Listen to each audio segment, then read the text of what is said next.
ওই জন্য ছোটো মেয়েকে খুব ভালোবাসতে। হ্যাঁ, ছোটো মেয়ের ছেলেটাকে ভালোবাসতে। তুমি আমার বাবা আছো, তুমি আমার বাবা আছো, বাবা বাবা, তুমি আমার বাবা আছো। আমাকে দাও না, কিছু দাও না বাবা, বাবা কিছু দাও না।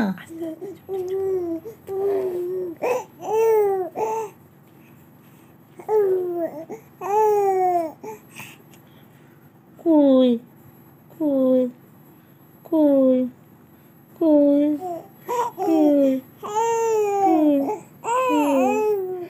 বাবা, আমার বাবা, আমার বাবা, আমার বাবা, আমার বাবা, আমার বাবা, আমার বাবা, আমার বাবা, আমার বাবা, আমার বাবা, আমার বাবা, আমার বাবা, আমার বাবা।